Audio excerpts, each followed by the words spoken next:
പൊതുസമൂഹം ഇന്ന് നേരിടുന്ന ഇത്തരം പ്രധാന വെല്ലുവിളികൾ തുറന്നു കാണിക്കുന്നതിനായി ഷെക്കീന ടെലിവിഷൻ ഒരുക്കുന്ന ചർച്ചാവേദി ഫയർ റൂമിൽ ഇന്ന് ചർച്ച ചെയ്യുന്നു. ബഫർ സോൺ വിഷയത്തിൽ സർക്കാർ മനുഷ്യജീവനുകൾക്ക് ഒപ്പമോ? ഇന്ന് ഈ വിഷയത്തിൽ നമ്മളോട് പ്രതികരണങ്ങൾ നടത്തുന്നതിനായി എത്തിച്ചേർന്നിട്ടുള്ള കേരള കർഷക അതിജീവന സംയുക്ത സമിതി സംസ്ഥാന general convener doctor Chacko Kalamparambil, കത്തോലിക്ക Congress global vice president doctor Josekutty J Ozhikayil എന്നിവർക്കും പ്രിയ പ്രേക്ഷകർക്കും ഫയർ റൂമിന്റെ പുതിയൊരു എപ്പിസോഡിലേക്ക് സ്വാഗതം. ഞാൻ ആദ്യം ഡോക്ടർ ചാക്കോ കാളമ്പറമ്പിലേക്കാണ് വരുന്നത്. ഇപ്പോൾ ഈ ഒരു വിഷയം നമ്മൾ പലവട്ടവും ഇവിടെ പൊതുസമൂഹത്തിൽ ചർച്ച ചെയ്യപ്പെട്ടുള്ള വിഷയമാണ്. ഇക്കോ സെൻസിറ്റീവ് സോണ് അല്ലെങ്കിൽ ബഫർ സോൺ വിഷയങ്ങളിൽ ഇതിൽ മലയോര മേഖലകളിലും അല്ലെങ്കിൽ ഇത് ബാധിക്കുന്ന പ്രദേശങ്ങളിലും നഗരപ്രദേശങ്ങളിലൊക്കെ ചില ഭാഗങ്ങളിലൊക്കെ ഇത് ബാധിക്കുന്നുണ്ട്. ഇതിൽ എന്തൊക്കെ രീതിയിലുള്ള ആവശ്യങ്ങളാണ് ഈ പശ്ചിമഘട്ട സംരക്ഷണ സമിതി അല്ലെങ്കിൽ അതുപോലെയുള്ള മേഖലകളിൽ പ്രവർത്തിക്കുന്നവരൊക്കെ ആവശ്യങ്ങൾ ഉന്നയിക്കുന്നത് സർക്കാരിലേക്ക്? രണ്ട് കാര്യങ്ങൾ ഞാൻ ഇവിടെ ചൂണ്ടിക്കാണിക്കാൻ ആഗ്രഹിക്കുകയാണ്. ഒന്നാമത്തത് ഇതിന്റെ പശ്ചാത്തലമാണ്. നമ്മൾ ഇതിന്റെ പശ്ചാത്തലം അറിഞ്ഞ ശേഷം നമ്മൾ ഇപ്പോഴത്തെ പ്രതിസന്ധിയിലേക്ക് കടക്കുകയും അതിനുശേഷം രണ്ടാമത്തെ പാർട്ടായിട്ട് പ്രതിസന്ധിയുടെ പരിഹാരങ്ങൾ എന്താണ് എന്നുള്ളത് നമ്മൾ നമ്മുടേതായ ന്യായമായ രീതിയിൽ നമുക്ക് പങ്കുവെക്കുകയും ചെയ്യാനാണ് ഞാൻ കരുതുന്നത്.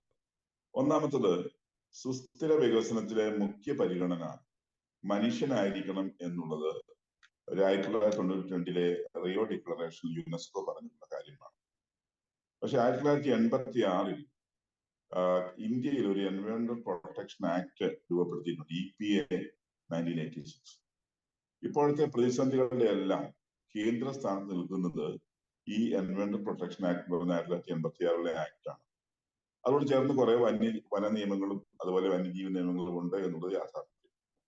ഇത് നമ്മൾ അതിന്റെ ചരിത്രത്തിലേക്ക് കടന്നാൽ 2000 ആണ്ട് മുതൽ കേരളത്തിന്റെ പ്രത്യേക സാഹചര്യത്തിൽ ജനങ്ങളുടെ ഭൂമി, കൃഷിഭൂമികളാണെങ്കിലും അവരുടെ പാർപ്പിടങ്ങളാണെങ്കിലും അവരുടെ ഉപജീവനത്തിന് ആവശ്യമായിട്ടുള്ള സ്ഥലങ്ങളാണെങ്കിലും അതൊക്കെ മതിയായ രേഖകളോടെ കാലാകാലങ്ങളായി കൃഷി ചെയ്ത് പതിറ്റാണ്ടുകളായിട്ട് അനുഭവിച്ച് ജീവിച്ചു വരുന്ന ജനങ്ങളുടെ ഭൂമി പിടിച്ചെടുത്ത് വനഭൂമിയാക്കുന്നതിനുള്ള ഒരു വലിയ ഗൂഢശ്രമം നടക്കുന്നതായിട്ട് നമ്മൾ മനസ്സിലാക്കും. അത് ഞാൻ സപ്പോർട്ടിങ് എവിഡൻസ് ആയിട്ട് പറയുന്നത്, ഒന്നാമത്തെ കാര്യം EFL ആക്ട് ആണ്, എക്കോളജിക്കലി ഫ്രജൈൽ ലാൻഡ്. അത് കേരള സംസ്ഥാനം മാത്രം പാസ്സാക്കിയ ഒരു നിയമമാണ്. ആ നിയമത്തിന്റെ ഗൗരവം മനസ്സിലാക്കണമെങ്കിൽ ആ നിയമത്തിലൂടെ സംസ്ഥാനത്ത് 8000-ഓളം കുടുംബങ്ങളുടെ 40,000 ഏക്കറിലധികം ഭൂമി ഇന്ന് എക്കോളജിക്കലി ഫ്രജൈൽ ലാൻഡ് ആയി അല്ലെങ്കിൽ പരിസ്ഥിതി ദുർബല മേഖലയായി ഡിക്ലെയർ ചെയ്യുകയും ആ കുടുംബങ്ങൾ വഴിയാധാരമാകുകയും ചെയ്തു. എന്റെ തന്നെ ബന്ധത്തിൽപ്പെട്ട അല്ലെങ്കിൽ സുഹൃത്തുക്കളായിട്ടുള്ള 2 പേരുടെ കാര്യം ഞാൻ ഇവിടെ ഒന്ന് സൂചിപ്പിക്കാം. ഇതിൽ ആദിവാസികളുണ്ട്, സാധാരണക്കാരുണ്ട്, വളരെ നിർധനരായിട്ടുള്ള 5-10 സെന്റ് ഭൂമിയുള്ള ആളുകളൊക്കെ ഇതിനകത്ത് പെട്ടുപോയിട്ടുണ്ട്. ഞാൻ 2 പേരുടെ കാര്യം പറയാമെന്ന് പറഞ്ഞത്, ഒന്നാമത്തെ കുടുംബം 22 ഏക്കർ ഭൂമിയും ഒരു അച്ഛനും 5 മക്കളുമായിട്ട് ജീവിച്ചു വന്നതാണ് നിലമ്പൂർ ഭാഗത്ത്. അവരുടെ ഭൂമി ഇത് പരിസ്ഥിതി ദുർബലമാണ് എന്ന് പറഞ്ഞുകൊണ്ട് ഫോറസ്റ്റ് ഡിപ്പാർട്ട്മെന്റ് വന്ന് ഡിക്ലെയർ ചെയ്യുമ്പോൾ അവരവിടെ നിന്ന് ഇറങ്ങി കൊടുക്കേണ്ടി വരികയാണ്. രണ്ടാമത്തെ ഒരു കുടുംബം 5 ഏക്കർ ഭൂമിയുമായിട്ട് ഒരു കർഷകൻ ജീവിച്ചിരുന്നതാണ്. അദ്ദേഹത്തിന്റെ ഭൂമി പരിസ്ഥിതി ദുർബല മേഖലയാണെന്ന് പറഞ്ഞ് പ്രഖ്യാപിക്കുന്നത് അദ്ദേഹത്തെ അവിടെ നിന്ന് ഇറക്കി കൊടുക്കും. ഈ 2 കൂട്ടരും ഇന്ന് സ്വന്തമായ വീടില്ലാതെ അലയുന്ന കുടുംബങ്ങളാണ്. ഞാനത് പറയാൻ കാരണം, ഈ നിയമം സംസ്ഥാന സർക്കാർ ഉണ്ടാക്കിയ നിയമമാണ്. ആ നിയമത്തിന് 2 തലങ്ങളുണ്ട്. ഒന്ന്, നിങ്ങൾക്ക് ഈ ഭൂമി പിടിച്ചെടുക്കുമ്പം ന്യായമായ കോമ്പൻസേഷൻ കൊടുക്കാം, പരിഹാരം കൊടുക്കാം. രണ്ടാമത് ഒരു കോമ്പൻസേഷൻ കൊടുക്കാതെ പിടിച്ചെടുക്കാം. ഇങ്ങനെ 2 ക്ലോസുകൾ അതിലുണ്ട്. കേരളത്തിൽ പിടിച്ചെടുത്തിരിക്കുന്ന ഈ 8000-ലധികം കുടുംബങ്ങളുടെ ഭൂമി ഒരാൾക്ക് പോലും 1 രൂപ അതിന് പരിഹാരം കൊടുക്കാതെയാണ് പിടിച്ചെടുത്തിരിക്കുന്നത് എന്നുള്ളത് ഒരു ായിട്ടുള്ളതാണ്. ബിനോയ് വിശ്വത്തിന്റെ കാലത്താണ് ഈ നിയമം കൊണ്ടുവരുന്നത് 2000-ന്റെ ആരംഭത്തിൽ. രണ്ടാമതിന്റെ തുടർച്ചയെന്നോണമാണ് നമ്മൾ കാണുന്നത് കസ്തൂരി രംഗൻ ഗാഡ്ഗിലിന്റെ ഭാഗമായി കേരളത്തിലെ 123 വില്ലേജുകളിലെ ജനങ്ങൾ താമസിക്കുന്ന അവരുടെ കൃഷിഭൂമി പിടിച്ചെടുക്കാനായിട്ട് ESA പ്രഖ്യാപനം. EFL നിന്ന് ESA എന്ന് വേറൊരു പേര് വന്നു, എക്കോ സെൻസിറ്റീവ് ഏരിയ. ESA പ്രഖ്യാപനത്തിൽ 123 വില്ലേജുകളിലെ 30 ലക്ഷത്തിലധികം വരുന്ന ആളുകളുടെ ഭൂമി ESA ആയി പ്രഖ്യാപിക്കാനുള്ള ആ നടപടിക്രമങ്ങളായിരുന്നു കസ്തൂരി രംഗൻ ഗാഡ്ഗിൽ സമയത്ത് കേരളത്തിൽ ഉണ്ടായത്. അതിന്റെ നിയമനിർമ്മാണങ്ങൾ ഇപ്പോഴും നടന്നുകൊണ്ടിരിക്കുകയാണ്, പ്രോസസ്സിലാണ്. ഈ കഴിഞ്ഞ ജൂലൈ മാസം 6-ാം തീയതിയാണ് ഒരു കരട് വിജ്ഞാപനം ഇറങ്ങിയത്. ആ കരട് വിജ്ഞാപനത്തിനെക്കുറിച്ചുള്ള പരാതി സമർപ്പിക്കാനുള്ള സമയം സെപ്റ്റംബർ മാസം 6-ാം തീയതി കഴിഞ്ഞു. ഇനി ഏതാനും മാസങ്ങൾക്കുള്ളിൽ കേന്ദ്ര ഗവൺമെന്റ് ESA വിജ്ഞാപനം പുറപ്പെടുവിച്ചു കഴിഞ്ഞാൽ അത് തിരുത്തപ്പെട്ടില്ല എങ്കിൽ കേരളത്തിലെ ഒരുപാട് ജനങ്ങളിൽ നിന്ന് ദുരിതം അനുഭവിക്കേണ്ടി വരും. അവരുടെ ഭൂമി വനഭൂമി അല്ലെങ്കിൽ വനനിയമം ബാധകമായിട്ടുള്ള ഭൂമിയായി മാറുന്നതാണ് രണ്ടാമത്. മൂന്നാമത്തതാണ് ഇപ്പൊ നമ്മൾ കേൾക്കുന്ന എക്കോ സെൻസിറ്റീവ് സോൺ. കേരളത്തിലെ 600-ലധികം 650ഓളം വരുന്ന വന്യജീവി സങ്കേതങ്ങൾക്ക് ചുറ്റും 1 കിലോമീറ്റർ വായു ദൂരം അതിന്റെ എക്കോ സെൻസിറ്റീവ് സോൺ ആക്കണമെന്ന് ഈ പറയുന്ന ജൂൺ മാസം 3-ാം തീയതി സുപ്രീം കോടതി ഒരു വിധി ഇറക്കി.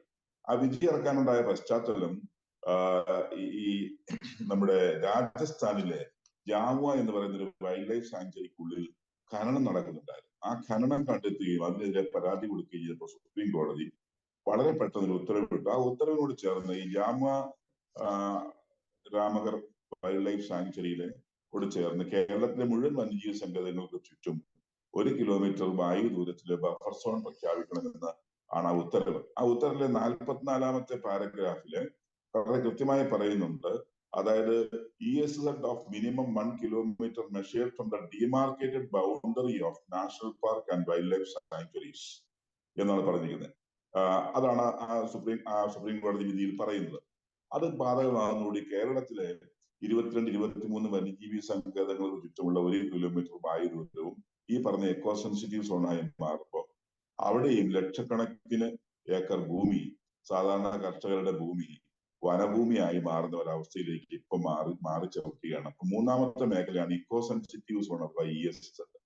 നമുക്കറിയാം, റീബിൽഡ് കേരളയുടെ മറവിൽ വനത്തിനോടടുത്ത് താമസിക്കുന്ന ജനങ്ങളുടെ 5 സെന്റും 5 ഏക്കറും ഒക്കെ ഭൂമി പിടിച്ചെടുത്തിട്ട് 5 സെന്റ് മുതൽ 5 ഏക്കർ 15 ഏക്കർ ആണെങ്കിൽ അവന് 15 ലക്ഷം രൂപ കൊടുത്തേക്കാം. അവനോട് ഒഴിവായി കൊടുത്താൽ ആ ഭൂമി വനഭൂമിയായി മാറുന്ന നിയമം മറ്റൊരു വശത്ത്. ഇങ്ങനെ ESA ആയി, EFL ആയി, ESZ ആയി, റീബിൽഡ് കേരളയായി ഇത്തരത്തിലുള്ള നിയമനിർമ്മാണങ്ങൾ വഴി സംസ്ഥാനത്തെ സാധാരണക്കാരന്റെ ഭൂമി പിടിച്ചെടുത്ത് വനഭൂമിയാക്കുന്ന ഒരു പ്രോസസ്സാണ് ഇവിടെ നടന്നുകൊണ്ടിരിക്കുന്നത് എന്നതാണ്. ഇവിടെ സുപ്രീം കോടതി വിധിയുടെ പശ്ചാത്തലത്തിൽ സുപ്രീം കോടതി 2019 ഒക്ടോബർ മാസം 31 കേരള ഗവൺമെന്റ് മന്ത്രിസഭ കേരളത്തില് ഒരു ഉത്തരവ് പുറപ്പെടുവിച്ചു. ആ ഉത്തരവ് ഇതായിരുന്നു: കേരളത്തില് വന്യജീവി സങ്കേതങ്ങൾക്ക് ചുറ്റും 1 കിലോമീറ്റർ വായു ദൂരത്തുള്ള ജനവാസ കേന്ദ്രങ്ങളടക്കം 0 മുതൽ 1 കിലോമീറ്റർ വരെ വായു ദൂരം ബഫർ സോൺ ആയി പ്രഖ്യാപിക്കാമെന്ന് ശുപാർശ ചെയ്തു. അത് സംസ്ഥാന ഗവൺമെന്റ് 2019 ഒക്ടോബറിൽ ചെയ്ത ഒരു നിയമനിർമ്മാണം അല്ലെങ്കിൽ ഒരു മന്ത്രിസഭാ തീരുമാനമാണ്. ആ മന്ത്രിസഭാ തീരുമാനത്തെ തുടർന്നാണ് ഈ ജൂൺ 3-ലെ സുപ്രീം കോടതി വിധി 2022 വരുന്നത് നമുക്കറിയാം. അവിടെ പക്ഷെ സുപ്രീം കോടതി എന്ത് ചെയ്തു? സംസ്ഥാന സർക്കാർ ഇങ്ങനെ ശുപാർശ ചെയ്തെങ്കിലും സുപ്രീം കോടതി ജനങ്ങളെ സംരക്ഷിക്കേണ്ട വക്കീല് തന്നെ, നിരപരാധിയായ ജനങ്ങളെ സംരക്ഷിക്കേണ്ട വക്കീൽ തന്നെ ജനങ്ങളെ തൂക്കിക്കൊള്ളണമെന്ന് വിധിക്കുന്ന പോലെ അല്ലെങ്കിൽ ശുപാർശ ചെയ്യുന്നത് പോലെയായി സുപ്രീം കോടതിയുടെ കയ്യിലിത്. സുപ്രീം കോടതി എന്ത് ചെയ്തു? അതിനെ തൂക്കിക്കൊലയ്ക്ക് വിധിച്ചു എന്ന് കൂട്ടുക. പക്ഷെ സുപ്രീം കോടതി ഒരു ദയാഹർജി സമർപ്പിക്കാൻ ഈ പറഞ്ഞ വക്കീൽ ഒരു അവസരം കൊടുത്തു. വാസ്തവത്തിൽ ആ വക്കീലുകൾ ഞങ്ങൾ 1 കിലോമീറ്റർ വായു ദൂരം ഇങ്ങനെ ബഫർ സോണായി പ്രഖ്യാപിക്കുന്നുണ്ട്. പക്ഷെ കോടതി അവിടെയും ജനവാസ കേന്ദ്രങ്ങൾ ബഫർ സോൺ ആണെന്ന് പറഞ്ഞിട്ടില്ല. അത് വളരെ വ്യക്തമായിട്ട് ഉത്തരവ് നോക്കിയാൽ മനസ്സിലാവും. പക്ഷെ നിങ്ങൾക്ക് ഇനി അതിനകത്ത് എന്തെങ്കിലും ആക്ഷേപങ്ങൾ ഉണ്ടെങ്കിൽ ഈ അവിടെയുള്ള നിർമ്മിതികളുടെ കൃത്യമായ രേഖകളും ഡാറ്റയും എടുത്തിട്ട് അത് സംസ്ഥാന ഗവൺമെന്റ് സുപ്രീം കോടതിയിൽ സെൻട്രൽ എംപവേർഡ് കമ്മിറ്റിയുടെയും മിനിസ്ട്രി ഓഫ് എൻവയോൺമെന്റ് ആൻഡ് ഫോറസ്റ്റിലൂടെയും സുപ്രീം കോടതി എത്തിച്ചാൽ അത് ഞങ്ങൾ അപ്പോൾ ഈ ഓർഡർ പുനഃപരിശോധിക്കുകയോ വേണ്ട നടപടി സ്വീകരിക്കുമോ എന്ന് പറഞ്ഞിട്ടുമുണ്ട്. ഇതാണ് ആ പശ്ചാത്തലം നിൽക്കുന്നത്. അപ്പോ സുപ്രീം കോടതി പറഞ്ഞിരിക്കുന്ന ആ ദയാഹർജി സംസ്ഥാന സർക്കാരാണ് കൊടുക്കേണ്ടത്. സാധാരണക്കാരന് കൊടുക്കാൻ അവകാശമില്ല. സാധാരണക്കാരന് അത്തരത്തിലുള്ള പരാതിയുമായിട്ട് പോകാൻ കഴിയില്ല. ബഫർ സോൺ അല്ലെങ്കിൽ ഇക്കോ സെൻസിറ്റീവ് സോണിന്റെ ഏരിയ കുറയ്ക്കാനായിട്ട്, അത് ഡൈല്യൂട്ട് ചെയ്യാനായിട്ട് ഒരിക്കലും കഴിയില്ല. അപ്പൊ സംസ്ഥാന സർക്കാർ 3 മാസത്തിൽ സബ്മിറ്റ് ചെയ്യാനായിട്ട് കോടതി ഇത്രയൂടെ പറഞ്ഞു. ഈ നിർമ്മിതികൾ നിങ്ങൾ കണ്ടെത്താനായിട്ട് നിങ്ങൾക്ക് വിഷമമുണ്ടെങ്കിൽ നിങ്ങൾ സാറ്റലൈറ്റിന്റെയോ ഡ്രോൺ ഫോട്ടോഗ്രാഫിയുടെ സഹായത്തോടെ ചെയ്യാം എന്നവർ പറയുകയും ചെയ്തു. അത് പറയാനുള്ള കാരണം എന്താണെന്ന് ചോദിച്ചാൽ, വന്യജീവി സങ്കേതങ്ങൾക്ക് ചുറ്റും കിടക്കുന്ന ഫോറസ്റ്റിനുള്ളിലാണ് ഇത്തരം നിർമ്മിതികൾ ഉള്ളെങ്കിൽ ആ നിർമ്മിതിയെ കണ്ടുപിടിക്കാൻ പലപ്പോഴും സാറ്റലൈറ്റിന്റെ ആവശ്യം വരും. അതുകൊണ്ട് തന്നെയായിരിക്കും കോടതി ആ തരത്തിൽ പറഞ്ഞത്. കേരള സർക്കാർ എന്ത് ചെയ്യുന്നു? ഈ 1 കിലോമീറ്റർ വായു ദൂരം ജനവാസ കേന്ദ്രങ്ങൾ ബഫർ സോൺ ആക്കാനുള്ള തീരുമാനം എടുക്കുകയാണ്. എന്നിട്ട് ഈ നിർമ്മിതികളെ കുറിച്ച് 1 കിലോമീറ്റർ വായു ദൂരത്തിലുള്ള നിർമ്മിതികളെ കുറിച്ച് രേഖ സമർപ്പിക്കാൻ ഈ 3 മാസത്തിനുള്ളിൽ 90 ദിവസത്തിനുള്ളിൽ സുപ്രീം കോടതി വിധി അനുസരിച്ച് സെപ്റ്റംബർ 3 വരെയാണ് സമയം കൊടുത്തിരുന്നത്. അത് കൊടുക്കാനായിട്ട് സംസ്ഥാന സർക്കാർ സന്നദ്ധരായി. അവരെന്ത് ചെയ്തു? ഇതിന്റെ മറവിൽ ഒരു ഉപഗ്രഹ മാപ്പിംഗ് നടത്തി. ആ ഉപഗ്രഹ മാപ്പിംഗ് വഴി ഒരു മാപ്പ് ഉണ്ടാക്കാനായിട്ട് ശ്രമം നടത്തി. അത് ഓഗസ്റ്റ് മാസം 28-ാം തീയതി ആ ഉപഗ്രഹ മാപ്പിംഗ് പുറത്തുവിട്ടു. പുറത്തുവിട്ടെന്ന് പറഞ്ഞാൽ സർക്കാർ ഈ മാപ്പ് ചെയ്ത ഏജൻസി, ആ ഏജൻസി പുറത്തുകൊണ്ടു. പക്ഷെ ആ ഏജൻസി ഏതാണ്?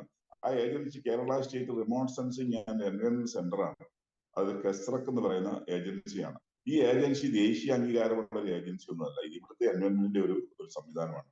ദേശീയ അംഗീകാരം ഇല്ലാന്ന് മാത്രമല്ല, ഈ ഏജൻസിക്കുള്ള സാറ്റലൈറ്റ് വളരെ പ്രിമിറ്റീവ് ആയിട്ടുള്ള, അല്ലെങ്കിൽ വളരെ കൃത്യത കുറഞ്ഞ, വളരെ റെസൊല്യൂഷൻ വളരെ കുറഞ്ഞ സാറ്റലൈറ്റ് ഉപയോഗിച്ചാണ് ഈ ഏജൻസി ഇത് മാപ്പിംഗ് നടത്തിയത്. അപ്പൊ അതിന്റെ കൂടെ ഗൂഗിൾ മാപ്പും ഗൂഗിൾ എർത്തോ ഡ്രോൺ ഫോട്ടോഗ്രാഫിയും ഒക്കെ ഉപയോഗിച്ചിട്ടുണ്ടെങ്കിൽ കൃത്യമായ കുറെ കൂടെ കൃത്യതയോടെ നിർമ്മിതികളുടെ കണക്കെടുക്കാമെന്ന്. അതൊന്നും ചെയ്തില്ല. ഓഗസ്റ്റ് 28-ാം തീയതി ഈ മാപ്പ് അവരുടെ കയ്യിൽ കിട്ടിയിട്ട് അത് പുറത്തുവിടാനായിട്ട് പലപ്പോഴും ഈ കർഷക സമിതികൾ ആവശ്യപ്പെട്ടു. അവർ പുറത്തുവിട്ടില്ല. അവർ പറഞ്ഞത് ഈ മാപ്പിൽ എന്തെങ്കിലും പോരായ്മകളുണ്ടെങ്കിൽ അത് പരിശോധിക്കാനായിട്ട് ഒരു 5-അംഗ സമിതിയെ, ജസ്റ്റിസ് തോട്ടത്തിൽ രാധാകൃഷ്ണൻ നേതൃത്വത്തിലുള്ള 5-അംഗ സമിതിയെ വെച്ചേക്കാം. അവർ പരിശോധിച്ചിട്ട് സ്ഥലപരിശോധന നടത്തി നിങ്ങളുടെ ആക്ഷേപങ്ങൾ പരിഹരിക്കുന്നതാണ് നമ്മളോട് പറഞ്ഞുകൊണ്ടിരുന്നത്. അതനുസരിച്ച് നമ്മൾ വീണ്ടും ആവർത്തിച്ചുകൊണ്ടിരുന്നെങ്കിലും ഇവർക്ക് പുറത്തുവിട്ടില്ല. അങ്ങനെയാണ് 61 കർഷക സംഘടനകൾ KCB നേതൃത്വത്തിൽ കേരള കർഷക അതിജീവന സംയുക്ത സമിതിയൊക്കെ ഉണ്ടാക്കി ഇതിനു വേണ്ടി മുമ്പോട്ട് പോയത്.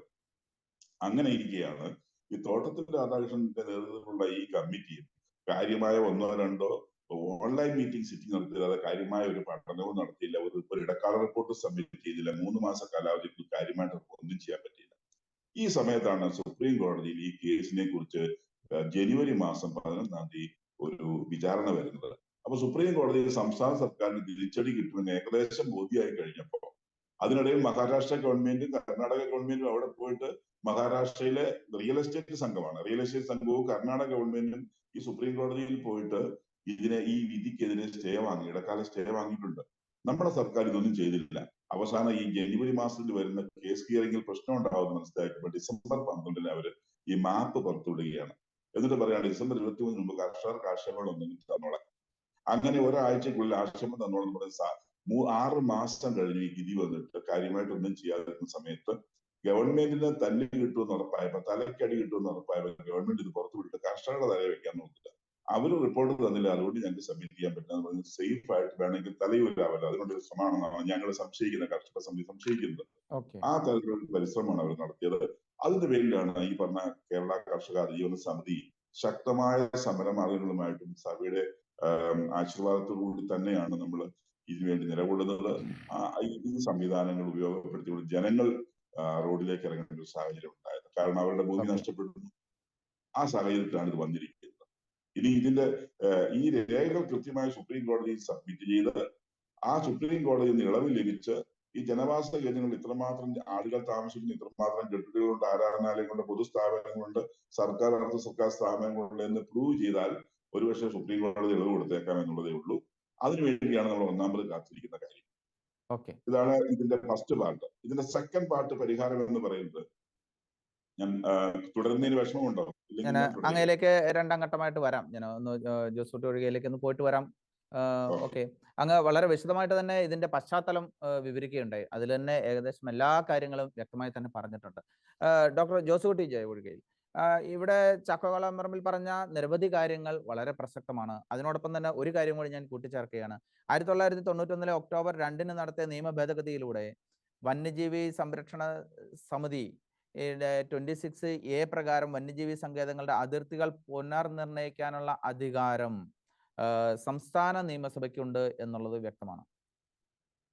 എന്നിട്ടും ഇവിടെ ചില എന്താ പറയാ ജിമിക്കുകളൊക്കെ കാണിച്ചാണ് സർക്കാരുകൾ പിടിച്ചു നിൽക്കുന്നത്. തമിഴ്നാട്ടിൽ നോക്കിയേ, ബഫർ സോണിന്റെ കാര്യത്തിൽ ജനവാസ മേഖലയിലേക്ക് ബാധിക്കുന്ന ഒരു കാര്യത്തിലും തമിഴ്നാട് സർക്കാർ വരുന്നില്ല. കൃത്യമായും അവിടെ ജനങ്ങൾക്ക് വേണ്ടി നിലകൊള്ളുന്ന ഒരു സർക്കാർ എന്നുള്ളൊരു നിലപാട് അവിടെ ആ ഗവൺമെന്റ് കാണിക്കുന്നു. ഇവിടെ അത് അങ്ങനത്തെ ഒരു സ്ഥിതിവിശേഷം മറുകണ്ഠം ചാടി ഡോക്ടർ ചാക്കോ കളംപറമ്പിൽ പറഞ്ഞ പോലെ ഒത്തിരിയധികം എന്താ പറയുക സുപ്രീം കോടതി തിരിച്ചടികൾ നേരിടുന്ന സാഹചര്യങ്ങൾ വരുന്നത് കാണുമ്പോൾ മറ്റ് ചില ചർച്ചകളും കാര്യങ്ങളൊക്കെ കൊണ്ടുവന്ന് എന്തൊക്കെയോ കാര്യങ്ങൾ കാണിക്കുന്നതായിട്ട് ജനങ്ങൾക്ക് വേണ്ടി ചെയ്യുന്നതായിട്ട് കൊണ്ടുവരുന്നു. എന്താണ് ഇതിൽ നിന്ന് അങ്ങേക്ക് പറയാനുള്ളത്? ഇത് സർക്കാരിന് മറ്റെന്തെങ്കിലും ലക്ഷ്യങ്ങളുണ്ടോ? നേരത്തെ കളംപറമ്പിൽ പറഞ്ഞതുപോലെ ഇത് ജനവാസ മേഖലയെ പിടിച്ചെടുത്ത് വനമേഖലയാക്കി മാറ്റുന്നതിന് മറ്റെന്തെങ്കിലും ലക്ഷ്യങ്ങൾ സർക്കാരിന്റെ പുറകിലുണ്ടോ? എന്താണ് അങ്ങേക്ക് പറയാനുള്ളത്? ഇക്കാര്യത്തില് ഈ നമ്മൾ കേരളത്തിലെ ഈ ഒരു സംഭവം ഒറ്റപ്പെട്ട ഒരു സംഭവമായിട്ടല്ല നമ്മൾ ഇതിനെ കാണേണ്ടത്. കഴിഞ്ഞ ഒരു 10-20 വർഷമായി പരിസ്ഥിതി, വനവൽക്കരണം തുടങ്ങിയ കാര്യങ്ങളുമായി ബന്ധപ്പെട്ട് കേരളത്തിൽ എന്താണ് നടന്നുകൊണ്ടിരിക്കുന്നത് എന്ന് പരിശോധിച്ചാൽ അസന്നിഗ്ധമായിട്ട് പറയാൻ കഴിയും, ഇതിന് പിന്നിലുള്ളത് വളരെ ശക്തമായ ഒരു ഗൂഢാലോചനയാണ്, അല്ലെങ്കിൽ ഗൂഢ ലക്ഷ്യമാണ്. ഗൂഢാലോചന എന്ന വാക്ക് ഞാൻ ഉപയോഗിക്കുന്നില്ല, ഗൂഢ ലക്ഷ്യമാണ്.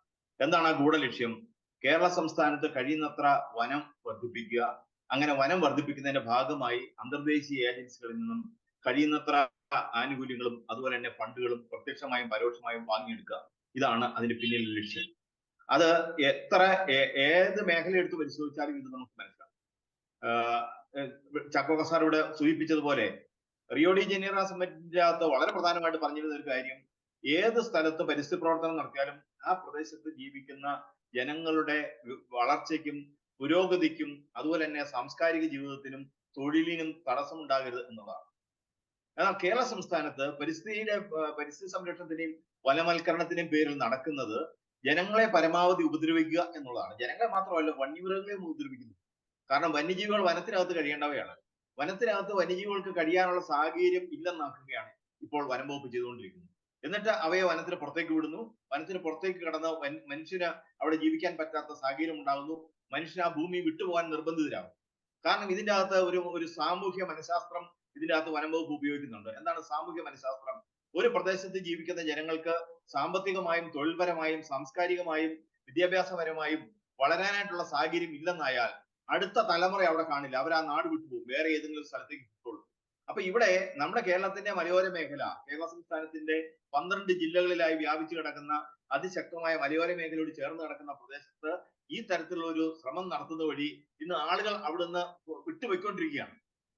ഈ ആളുകൾ വിട്ടുപോയിക്കൊണ്ടിരിക്കുന്നതിനെ ത്വരിതപ്പെടുത്തുന്നതിന് വേണ്ടിയിട്ടാണ് വനം വകുപ്പ് ഇപ്പോ പ്രത്യേക പദ്ധതിയിൽപ്പെടുത്തി കർഷകരുടെ ഭൂമി വില കൊടുത്തു വാങ്ങി വനമാക്കിക്കൊണ്ടിരിക്കുന്ന പരിപാടി. അത് ഭരണഘടനാ വിരുദ്ധവും നിയമവിരുദ്ധവുമാണ്. പക്ഷെ ഓരോരോ പേരുകൾ പറഞ്ഞ് 15 ലക്ഷം രൂപ ഏക്കറിന് നൽകിക്കൊണ്ട് കർഷകരുടെ ഭൂമി വനം വകുപ്പ് വില കൊടുത്തു വാങ്ങി വനമാക്കുന്ന വളരെ ജനവിരുദ്ധമായ ഒരു നടപടി ആണ് നടക്കുന്നത്.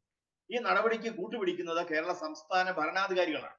ഇപ്പൊ ഭരണാധികാരികൾ എന്ന് പറയുമ്പോൾ ഇതിനകത്ത് ഞാൻ ഭരണകക്ഷിയും ഇപ്പോഴത്തെ പ്രതിപക്ഷത്തെയും ഒരുപോലെ ഇക്കാര്യത്തിൽ കുറ്റം പറയുവാനായിട്ടും ഒരുപോലെ അവർ ഇക്കാര്യത്തിൽ പ്രതികളാണ് എന്ന് പറയാനും ഞാൻ ഈ അവസരം വിനിയോഗിക്കുകയാണ്. കാരണം ഈ വിധി, ഇപ്പോഴത്തെ ഈ പുതിയ വിധി ഉണ്ടാകുന്നതിന് അത് മാത്രമായിട്ടല്ല കാണേണ്ടത് എന്ന് സൂചിപ്പിച്ചല്ലോ. ആ വിധി വന്നതിന് ശേഷവും എന്താണ് ഇത് വന്നാൽ ഉണ്ടാകാവുന്ന പ്രശ്നങ്ങൾ, ജനങ്ങൾ ഏതൊക്കെ തരത്തിലാണ് ഇത് ജനജീവിതത്തെ ബാധിക്കാൻ പോകുന്നത് തുടങ്ങിയ കാര്യങ്ങളെ സംബന്ധിച്ച് ഗൗരവമായ ഒരു നിലപാടെടുക്കുവാൻ ഇവിടുത്തെ ഭരണകക്ഷിയും ഇവിടുത്തെ പ്രതിപക്ഷങ്ങളും തയ്യാറായിട്ടില്ല എന്നുള്ളതാണ് യാഥാർത്ഥ്യം. കൃഷിഭൂമിയുമായി ബന്ധപ്പെട്ട് വരുമ്പോൾ അത് കൃഷിഭൂമിയാണ്, അത് കർഷകന്റെതാണ്, കർഷകന്റെ സ്വന്തമാണത്. ആ ഭൂമിയിൽ കർഷകനാണ് അവകാശമുള്ളത്. എന്നാൽ ഇന്ന് കേരളത്തിന്റെ കൃഷിഭൂമിയിൽ വനത്തിനോട് ചേർന്നാണെങ്കിൽ അവിടെ വനം വകുപ്പ് അനാവശ്യ അവകാശവാദം ഉന്നയിക്കുകയാണ്. വനം വകുപ്പ് ഉദ്യോഗസ്ഥന്മാർ അവിടേക്ക് കടന്നു വരികയാണ്. വനത്തിനകത്ത് ജീവിക്കേണ്ട വന്യജീവികളെ അവിടേക്ക് കടത്തിവിടുകയാണ്. അപ്പൊ കർഷകന്റെ അവകാശം നിഷേധിക്കുന്നു, കർഷകന്റെ മൗലികാവകാശമാണ് നിഷേധിക്കുന്നത്. അപ്പൊ ഈ തരത്തിൽ കർഷകന്റെ മൗലികാവകാശം നിഷേധിക്കുന്നതോടൊപ്പം വ്യക്തമായ രേഖകളുണ്ട്. ഗ്രീൻ ഇന്ത്യ മിഷനിൽ നിന്നും അതുപോലെ മറ്റു മേഖലകളിൽ നിന്നും അനേക കോടിക്കണക്കിന് രൂപ ഇവിടേക്ക് ഗവൺമെന്റ് വാങ്ങിയിട്ടുണ്ട്. ഇത് പ്രണാബ് സെൻ കമ്മിറ്റി റിപ്പോർട്ട് മുതൽ ഉള്ള ഈ മേഖലയിൽ ഉണ്ടായിട്ടുള്ള സംഗതികൾ നമ്മൾ പരിശോധിക്കേണ്ടതുണ്ട്. IUCNൽ 1989 കാലഘട്ടം മുതൽ നൽകിയിട്ടുള്ള റിപ്പോർട്ടുകൾ നമ്മൾ പരിശോധിക്കേണ്ടതുണ്ട്. ഇത്തരം റിപ്പോർട്ടുകളൊക്കെ പരിശോധിക്കുമ്പോൾ ഈ മേഖലയിൽ പഠനം നടത്തുന്നതും ഈ മേഖലയുടെ കാര്യങ്ങളെ സംബന്ധിച്ചുള്ള പഠനങ്ങൾ നടത്തുകയും അതുപോലെ റിപ്പോർട്ടുകൾ തയ്യാറാക്കിയിട്ടുള്ളതും ഒക്കെ മനുഷ്യനെ പൂർണ്ണമായി ഒഴിവാക്കി നിർത്തിക്കൊണ്ട് വന്യജീവികളും വന്യമൃഗങ്ങളും പരിസ്ഥിതി മാത്രം പരിഗണിച്ചിട്ടുള്ള ഒരു കാര്യമാണ് നടക്കുന്നത്. ഒത്തിരി വ്യാജ പ്രചരണങ്ങൾ ഈ കാര്യവുമായി ബന്ധപ്പെട്ട് ഇപ്പോൾ ഇവിടെ നടക്കുന്നുണ്ട്. അതുപോലെ പല വസ്തുക്കൾ ഇവിടെ മറച്ചു വെക്കുന്നുണ്ട്. വസ്തുക്കൾ മറച്ചു വെക്കുകയും വ്യാജ പ്രചരണങ്ങൾ നടത്തുകയും ചെയ്യുമ്പോൾ ഒരു പൊതുബോധം നിർമ്മിക്കപ്പെടുകയാണ്. എന്താണ് പൊതുബോധം? ഈ മലയോര മേഖലയിൽ ജീവിക്കുന്ന ആളുകൾ പരിസ്ഥിതിക്ക് നഷ്ടം ഉണ്ടാക്കുന്നവരും നാശം ഉണ്ടാക്കുന്നവരുമാണ്. ഈ പൊതുബോധത്തിന്റെ പരിണത ഫലമായി ഈ മലയോര മേഖലയ്ക്ക് പുറത്തുള്ള ജനങ്ങൾ മലയോര മേഖലയിലെ ജനങ്ങളെ കാണുന്നത് പ്രകൃതി നശിപ്പിക്കുന്നവർ എന്നുള്ള നിലയിലാണ്. അതുവഴി ഇവർക്ക് കിട്ടേണ്ട പിന്തുണ, ജനാധിപത്യപരമായ പൗരാവകാശപരമായിട്ടുള്ള പിന്തുണ ഇവർക്ക് കിട്ടാതെ വരികയും രാഷ്ട്രീയ പാർട്ടികളിലെ നേതൃത്വ നിരയിലുള്ള ഒരു വിഭാഗം കൃത്യമായും ഈ ജനത്തിന് വിരുദ്ധമാവുകയും ചെയ്യുകയാണ്. അതുകൊണ്ടാണ് ഗ്രീൻ ഹരിത മല്യമാരെന്നൊക്കെ പറഞ്ഞ ഒരു വിഭാഗം ഇവിടെ അവതരിപ്പിച്ചത്. അതൊക്കെ ഇത്തരത്തിലുള്ള ചില പദ്ധതികളുടെ ഭാഗമായിട്ടാണ്. അപ്പോ തീർച്ചയായും ഇത് ഒരു ഒറ്റപ്പെട്ട സംഭവമല്ല. ഇത് രാഷ്ട്രീയ നേതൃത്വവും അധികാര നേതൃത്വവും കൂടി ഒന്നിച്ചു നിന്നുകൊണ്ട് ഇത് ജനങ്ങൾക്കെതിരെ നടത്തുന്ന അതിശക്തമായ ഒരു ഭീകര പ്രവർത്തനമാണ്. ഇതിനൊരു ഭീകരപ്രവർത്തനമായിട്ട് മാത്രമേ കാണാൻ കഴിയുള്ളൂ. കാരണം മനുഷ്യന് അവൻ പോലും അറിയാതെ അവനെ അവന്റെ സ്ഥലത്ത് നിന്ന് തള്ളി പുറത്തേടിക്കുകയാണ് ചെയ്യുന്നത്.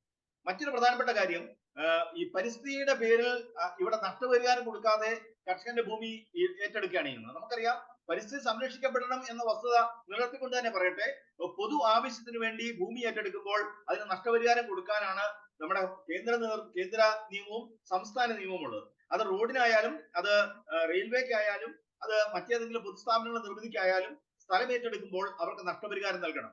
എന്നാൽ EFL-ന്റെ പേരിലും ESAയുടെ പേരിലും കർഷകന്റെ ഭൂമി ഗവൺമെന്റ് ഏറ്റെടുക്കുകയും ഭൂമിയിൽ നിയന്ത്രണങ്ങൾ കൊണ്ടുവരികയും ചെയ്യുമ്പോൾ 1 രൂപ പോലും അവർക്ക് നഷ്ടപരിഹാരം നൽകുന്നില്ല. എന്ന് വെച്ചാൽ കർഷകരോട് എന്ത് വാങ്ങാം എന്നുള്ള സമീപനമാണ് ഇന്ന് കേരളത്തിൽ എമ്പാടും നടക്കുന്നത്. ഓരോ ജില്ല തിരിച്ച് പരിശോധിച്ചാൽ ഇവിടുത്തെ കാർഷിക മേഖല മാത്രമാണ് കടുത്ത പ്രതിസന്ധിയിലായിരിക്കുന്നത്.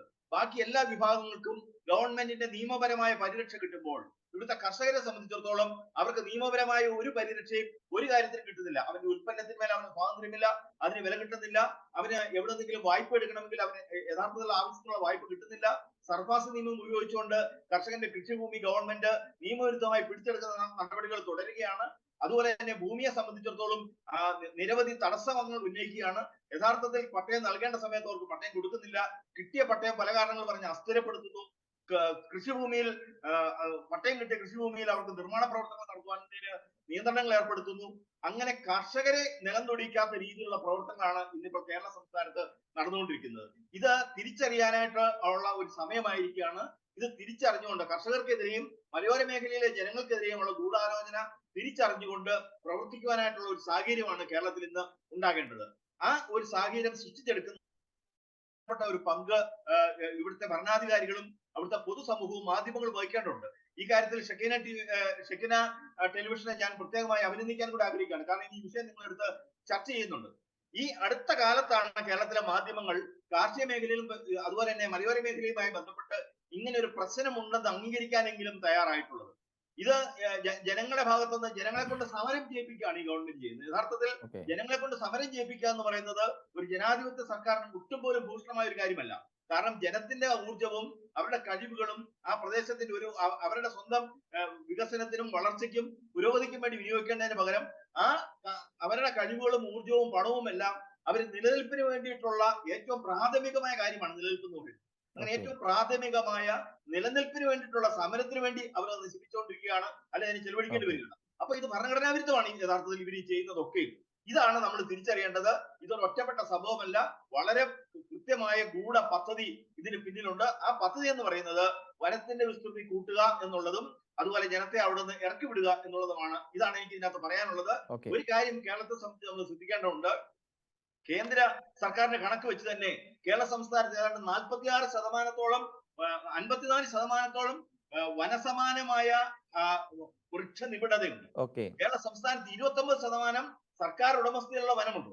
ഇത് വെറും 1.25% മാത്രമുള്ള കേരള സംസ്ഥാനത്താണ് ദേശീയ ശരാശരിയെക്കാളും അനേക മടങ്ങ് വനമുള്ളത്. അപ്പൊ ഇവിടെ നമുക്കിനി ബഫർ സോൺ ആവശ്യമേ ഇല്ല. ഇവിടെ കൃത്യമായും വനത്തിനകത്തേക്ക് നിയമസഭയുടെ അധികാരം ഉപയോഗിച്ചുകൊണ്ട് നമ്മുടെ സംരക്ഷിത വനഭൂമിയുടെ അതിർത്തികൾ വനത്തിനകത്തേക്ക് 1 കിലോമീറ്റർ മാറ്റി സ്ഥാപിച്ചുകൊണ്ട് ബഫർ സോൺ അവിടെ സ്ഥാപിക്കുക. ഇച്ഛാശക്തിയുള്ള ഒരു ഗവൺമെന്റിന് അത് ചെയ്യാവുന്നതേ ഉള്ളൂ. അത് ചെയ്യുവാൻ ഗവൺമെന്റ് തയ്യാറാകണം. ഇപ്പോൾ കാണിക്കുന്ന ഈ നാടൻ ഭാഷയിൽ പറയാണ്, കളിപ്പീര് പരിപാടി സർക്കാർ നിർത്തണം. വ്യക്തമാണ്. അങ്ങ് പറഞ്ഞ വളരെ വ്യക്തമാണ്. അതോടൊപ്പം തന്നെ പറഞ്ഞ 2 കാര്യങ്ങൾ, ഇതുപോലെയുള്ള കളിപ്പീര് പരിപാടികൾ നിർത്തണം, ഇതിന്റെ പുറകിൽ ഒരു ഗൂഢ ലക്ഷ്യമുണ്ട് എന്നുള്ളതും വ്യക്തമാണ്. അത് മനസ്സിൽ ഉൾക്കൊണ്ട് തന്നെയാണ് ഡോക്ടർ ചാക്കോ കളപ്പറമ്പിലേക്ക് വരുന്നത്.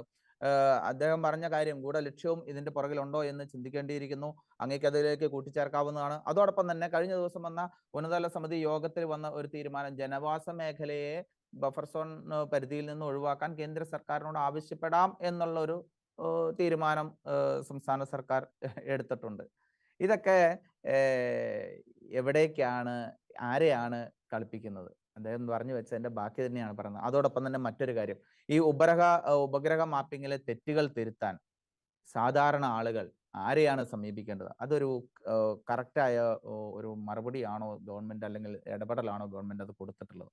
മൂന്നാമത്, നേരത്തെ അങ്ങ് പറഞ്ഞു വെച്ചതിന്റെ ബാക്കി, ഇതിന്റെ പ്രതിവിധി എന്താണ് എന്നാണ് അങ്ങേക്ക് പറയാനുള്ളത്? വളരെ ചുരുങ്ങിയ വാക്കുകളിൽ 4 മിനിറ്റ് കൊണ്ട് അങ്ങേക്ക് പറയാവുന്നതാണ്.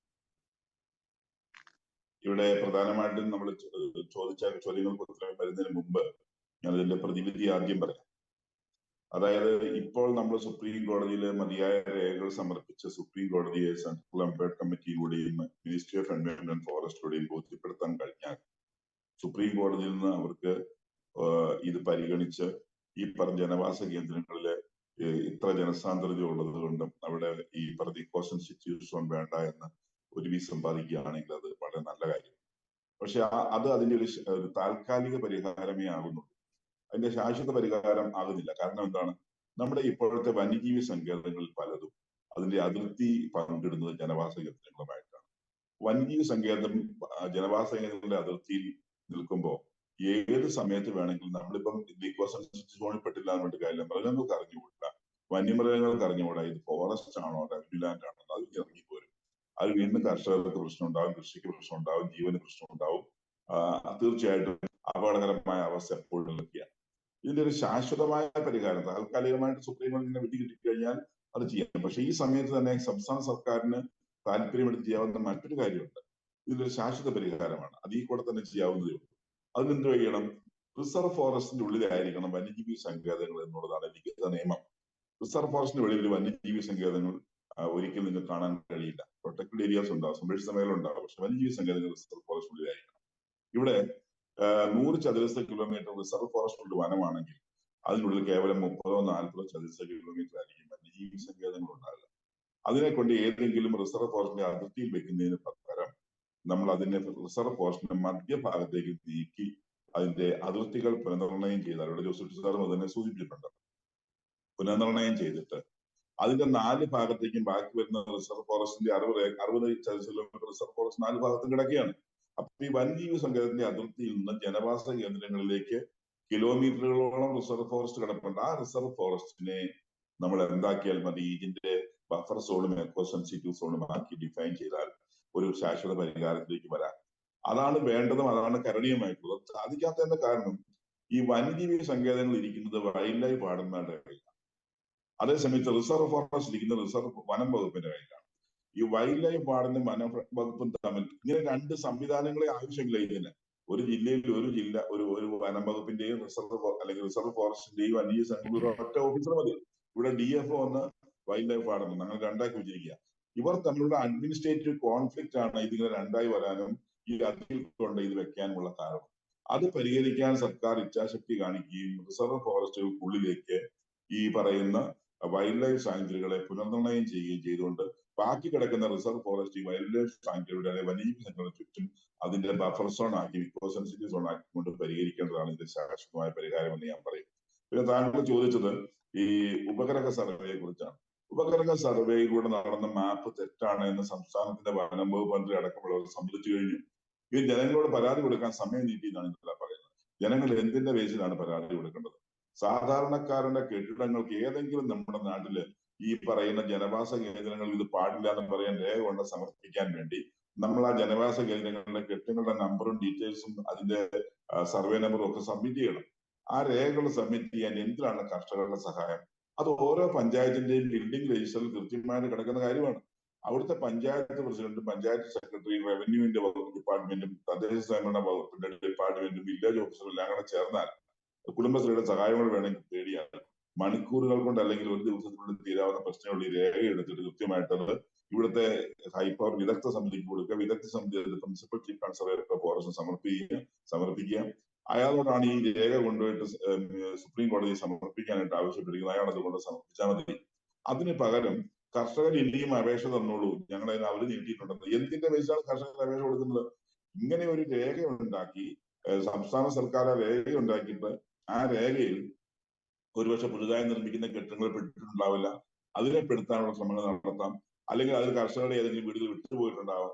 അത് പുറത്ത് വിട്ടുകൊണ്ട് അവരോട് ചോദിക്കാം, നിങ്ങൾക്ക് ഇതിനകത്ത് എന്തെങ്കിലും ആക്ഷേപങ്ങളുണ്ടോ? ആ ആക്ഷേപം കൂടെ പരിഹരിച്ചിട്ട് വേണം വിദഗ്ധ സമിതിക്ക് സുപ്രീം കോടതി എത്തിക്കുക. അതാണ് ചെയ്യേണ്ടത്. അവിടെ മാത്രമേ കർഷകർക്ക് അവിടെ എന്തെങ്കിലും ഒരു കർഷകരുടെ ആവശ്യം വരുന്നുള്ളൂ, അല്ലെങ്കിൽ ജനങ്ങളുടെ ആവശ്യം വരുന്നുള്ളൂ. മറിച്ച് ഇത് സംസ്ഥാന നിയമ സംവിധാനങ്ങളെ സംസ്ഥാന ഭരണ സംവിധാനങ്ങൾ ചെയ്യേണ്ട ഒരു കാര്യമാണ്. അത് ചെയ്യാതെ എന്തിനാണ് കർഷകരെ ഇങ്ങനെ ബുദ്ധിമുട്ടിക്കുന്നത്? ഇത്തരത്തിലുള്ള പ്രക്ഷോഭങ്ങൾ ഉണ്ടാകുമ്പോൾ താൽക്കാലിക മുട്ടിശാന്തിക്ക് വേണ്ടി ഒരു കമ്മിറ്റി ഉണ്ടാക്കി ദിവസം ദീർഘിപ്പിച്ചു, അങ്ങനെ ചെയ്ത് ഇങ്ങനെ ചെയ്തു എന്നൊക്കെ പറഞ്ഞ് ഇവര് രക്ഷപ്പെടുകയാണ്. അതല്ല വേണ്ടത്. കാരണം മുൻ അനുഭവങ്ങൾ നമ്മളെ ഈ ആശങ്കയെ ഇത് പരിഹരിക്കാൻ ഇവരുടെ ഈ പറഞ്ഞ നിർദ്ദേശങ്ങൾ ഇത് പരിഹരിക്കാൻ പര്യാപ്തമാകുമെന്ന് വിശ്വസിക്കാൻ കഴിയാത്ത വിധമാണ്. ഇപ്പം ഞാൻ സൂചിപ്പിച്ച കസ്തൂരംഗൻ ഗാഡ്ഗിലിന്റെ പ്രശ്നങ്ങൾ ഇവിടെ കിടക്കുകയാണ്. ആ വിഷയങ്ങൾ ഇതുവരെ തീർന്നിട്ടില്ല. അതിന്റെ തിരുത്തലുകൾ നമ്മൾ പ്രാവശ്യം സർക്കാരോട് ആവശ്യപ്പെട്ട് അത് നടന്നിട്ടില്ല. അതൊക്കെ അവിടെ കിടക്കുകയാണ്. അതുകൊണ്ട് ഇവിടെയും താൽക്കാലിക മുറിച്ചാണ്ടിയായിട്ട് ഇതിനെ കാണാൻ കഴിയുന്നുള്ളൂ എന്നാണ് എന്റെ അഭിപ്രായം. ഓക്കെ വളരെ വ്യക്തമാണ്. ഇന്ന് ഈ വിഷയത്തിൽ നമ്മളോട് പ്രതികരണങ്ങൾ നടത്തിയ പശ്ചിമഘട്ട ജനസംരക്ഷണ സമിതി general convener doctor Chacko Kalamparambil, കത്തോലിക്ക Congress global vice president doctor Josekutty J Ozhikayil എന്നിവർക്കും പ്രിയ പ്രേക്ഷകർക്കും പ്രത്യേകം നന്ദി പറയുന്നു. അടുത്തയാഴ്ച ഇതേ സമയം മറ്റൊരു വിഷയവുമായി കാണാം. അതുവരേക്കും ഏവർക്കും ഗുഡ് ബൈ.